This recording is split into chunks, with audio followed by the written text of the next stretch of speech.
नमस्कार। सुगंधा लाइब्रेरी पर आपका स्वागत है। आइए आज सुनते हैं फणीश्वर नाथ रेणु जी की प्रसिद्ध कहानी पंचलैट। पिछले 15 महीने से दंड जुर्माने के पैसे जमा करके महतो टोली के पंचों ने प्रेटोमैक्स खरीदा है। इस बार रामनवमी के मेले में गांव में सब मिलाकर 8 पंचायतें हैं। हर एक जाति की अलग अलग सभा चट्टी है। सभी पंचायतों में दरी, जाजिम, सतरंजी और प्रेटोमैक्स है। पेट्रोमैक्स जिसे गांव वाले पंचलाइट कहते हैं। पंचलाइट खरीदने के बाद पंचों ने मेले में ही तय किया 10 रुपये जो बच गए हैं इनसे पूजा की सामग्री खरीद ली जाए। बिना नेम टेम के कल कब्जे वाली चीज़ का पुण्याह नहीं करना चाहिए। अंग्रेज बहादुर के राज में ही पुल बनाने से पहले बलि दी जाती थी। मेले से सभी पंच दिन दहाड़े ही लौटे। सबसे आगे पंचायत का छड़ीदार पंचलाइट का डिब्बा माथे पर लेकर और उसके पीछे सरदार दीवान और पंच वगैरह। गांव के बाहर ही ब्राह्मण टोले के फुटंगी ने टोक दिया, कितने में लालटेन खरीद हुआ मैं तो। देखते नहीं पंचलैट है।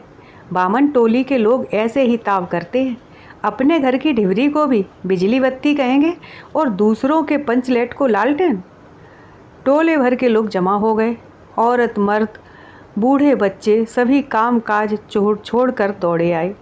चल रे चल, अपना पंचलैट आया है, पंचलैट। छड़ीदार अगनू महतो रह रहकर लोगों को चेतावनी देने लगा। हाँ, दूर से, जरा दूर से, छूछा मत करो, ठेस न लगे। सरदार ने अपनी स्त्री से कहा, सांझ को पूजा होगी, जल्दी से नहा धोकर चौका पीढ़ी लगाओ। टोले की कीर्तन मंडली के मूलगैन ने अपने भगतिया पच्छों को समझाकर कहा, देखो आज पंचलैट की रोशनी में कीर्तन होगा। बेताले लोगों से पहले ही कह देता हूँ, आज यदि आखिर धरने में 1.5 वेड़ हुआ तो दूसरे दिन से एकदम बैकाट। औरतों की मंडली में गुलरी काकी गोसाई का गीत गुनगुनाने लगी। छोटे छोटे बच्चों ने उत्साह के मारे बेवजह शोरगुल मचाना शुरू कर दिया। सूरज डूबने के 1 घंटा पहले से ही टोले भर के लोग सरदार के दरवाजे पर आकर जमा हो गए। पंचलैट, पंचलैट, पंचलैट के सिवा और कोई गप ही नहीं, कोई दूसरी बात ही नहीं। सरदार ने गुड़गुड़ी पीते हुए कहा, दुकानदार ने पहले सुनाया पूरे 5 कौड़ी 5 रुपया। मैंने कहा कि दुकानदार साहब, यह मत समझिए कि हम लोग एकदम देहाती हैं, बहुत बहुत पंचलैट देखा है। इसके बाद दुकानदार मेरा मुंह देखने लगा। बोला, लगता है आप जात के सरदार हैं। ठीक है, जब आप सरदार होकर खुद पंचलैट खरीदने आए हैं तो जाइए, पूरे 5 कौड़ी में आपको दे रहे हैं। दीवान जी ने कहा, अलबत्ता चेहरा परखने वाला दुकानदार है। पंचलैट का बक्सा दुकान का नौकर देना नहीं चाहता था। मैंने कहा, देखिए दुकानदार साहब, बिना बक्सा पंचलैट ले कैसे जाएंगे। दुकानदार ने नौकर को डांटते हुए कहा, क्यों रे दीवान जी, आँख के आगे धूर खेल करता है, दे दो बक्सा। टोले के लोगों ने अपने सरदार और दीवान को श्रद्धा भरी निगाहों से देखा। छड़ीदार ने औरतों की मंडली में सुनाया, रास्ते में सन्न सन्न बोलता था पंचलैट, लेकिन ऐन मौके पर लेकिन लग गया। रुदल शाह बनिए की दुकान से 3 बोतल किरासन तेल आया और सवाल पैदा हुआ, पंचलैट को जलाएगा कौन। यह बात पहले किसी के दिमाग में क्यों नहीं आई। पंचलैट खरीदने से पहले किसी ने न सोचा, खरीदने के बाद भी नहीं। अब पूजा की सामग्री चौके पर सजी हुई है। कीर्तनिया लोग खोल ढोल करताल खोल कर बैठे हैं और पंचलैट पड़ा हुआ है। गांव वालों ने आज तक कोई ऐसी चीज़ नहीं खरीदी जिसमें जलाने बुझाने का झंझट हो। कहावत है ना, भाई रे गाय लूँ तो दूहे कौन। लो मजा, अब इस कल कब्जे वाली चीज़ को कौन बाले। यह बात नहीं कि गांव भर में कोई पंचलैट बालने वाला नहीं। हर एक पंचायत में पंचलैट है, उसके जलाने वाले जानकार हैं। लेकिन सवाल है कि पहली बार नेम टेम करके शुभ लाभ करके दूसरी पंचायत के आदमी की मदद से पंचलैट चलेगा। इससे तो अच्छा है कि पंचलैट पड़ा ही रहे। जिंदगी भर ताना कौन सहे। बात बात में दूसरे टोले के लोग कूट करेंगे। तुम लोगों का पंचलेट पहली बार दूसरे के हाथ से। ना ना, पंचायत की इज्जत का सवाल है, दूसरे टोले के लोगों से मत कहिए। चारों ओर उदासी छा गई। अंधेरा बढ़ने लगा। किसी ने अपने घर में आज ढिबरी भी नहीं जलाई थी। आज पंचलेट के सामने ढिबरी कौन बालता है। सब किए कराई पर पानी फिर गया था। सरदार दीवान और छड़ीदार के मुंह में बोली नहीं। पंचों के चेहरे उतर गए थे। किसी ने दबी हुई आवाज़ में कहा, कल कब्जे वाली चीज़ का नखरा बहुत बड़ा होता है। एक नौजवान ने आकर सूचना दी, राजपूत टोली के लोग हंसते हंसते पागल हो रहे हैं। कहते हैं कान पकड़कर पंचलेट के सामने 5 बार उठो बैठो, तुरंत जलने लगेगा। पंचों ने सुनकर मन ही मन कहा, भगवान ने हंसने का मौका दिया है तो हंसेंगे क्यों नहीं। एक बूढ़े ने आकर खबर दी, रूदल साहब बनिया भारी बतंगड़ आदमी है, कह रहा है पंचलेट का पंपू जरा होशियारी से देना। गुलरी काकी की बेटी मुनरी के मुंह में बार बार एक बात आकर मन में लौट जाती है। वह कैसे बोले। वह जानती है कि गोधन पंचलेट वालना जानता है, लेकिन गोधन का हुक्का पानी पंचायत से बंद है।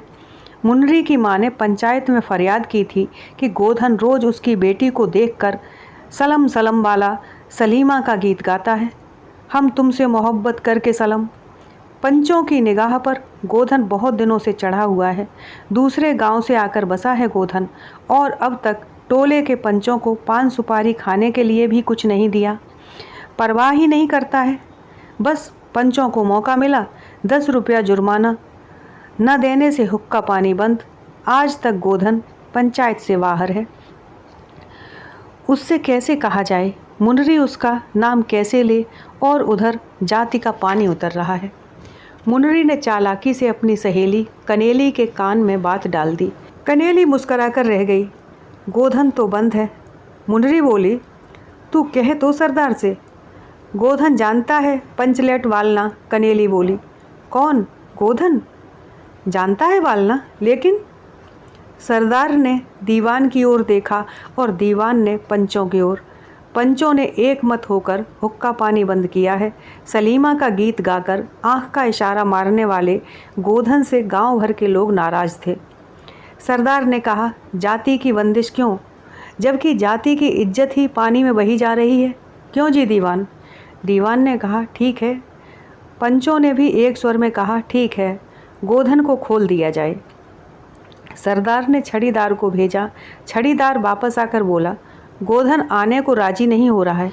कहता है पंचों की क्या प्रतीत है, कोई कल कब्जा बिगड़ गया तो मुझे दंड जुर्माना भरना पड़ेगा।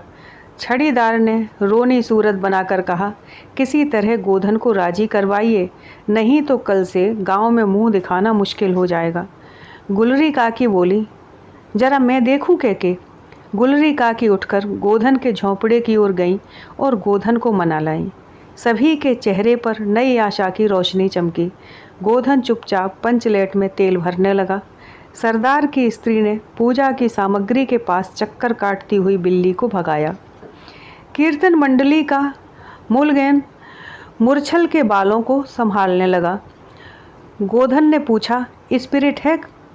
बिना स्पिरिट के कैसे जलेगा? लो, मज़ा आ गया। अब यह दूसरा बखेड़ा खड़ा हुआ। सभी ने मन ही मन सरदार, दीवान और पंचों की बुद्धि पर अविश्वास प्रकट किया। बिना बूझे समझे काम करते हैं ये लोग। उपस्थित जन समूह में फिर मायूसी छा गई। लेकिन गोधन बड़ा होशियार लड़का है, बिना स्पिरिट के ही पंचलेट जलाएगा। थोड़ा गरी का तेल ला दो। मुनरी दौड़कर गई और एक मलसी गरी का तेल ले आई। गोधन पंचलेट में पंप देने लगा। पंचलेट की रेशमी थैली में धीरे धीरे रोशनी आने लगी। गोधन कभी मुंह से फूंकता, कभी पंचलेट की चाबी घुमाता। थोड़ी देर बाद पंचलेट से सनसनाहट की आवाज़ निकलने लगी और रोशनी बढ़ती गई। लोगों के दिल का मैल दूर हो गया। गोधन बड़ा काबिल लड़का है। अंत में पंचलाइट की रोशनी से सारी टोली जगमगा उठी तो कीर्तनिया लोगों ने एक स्वर में महावीर स्वामी की जय ध्वनि के साथ कीर्तन शुरू किया। पंचलेट की रोशनी में सभी के मुस्कराते हुए चेहरे स्पष्ट हो गए। गोधन ने सबका दिल जीत लिया है। मुनरी ने हसरत भरी निगाह से गोधन की ओर देखा। आंखें चार हुईं और आंखों ही आंखों में बातें हुईं। कहा, सुना, माफ़ करना, मेरा क्या कसूर। सरदार ने गोधन को बहुत प्यार से पास बुलाकर कहा, तुमने जाति की इज्जत रखी है, तुम्हारा 7 खून माफ़। खूब गाओ सलीमा का गाना। गुलरी काकी बोली, आज रात मेरे घर में खाना गोधन। गोधन ने फिर एक बार मुनरी की ओर देखा। मुनरी की पलकें झुक गईं। कीर्तनिया लोगों ने एक कीर्तन समाप्त कर जय ध्वन की। जय हो, जय हो। पंचलेट के प्रकाश में पेड़ पौधों का पत्ता पत्ता पुलकित हो रहा था।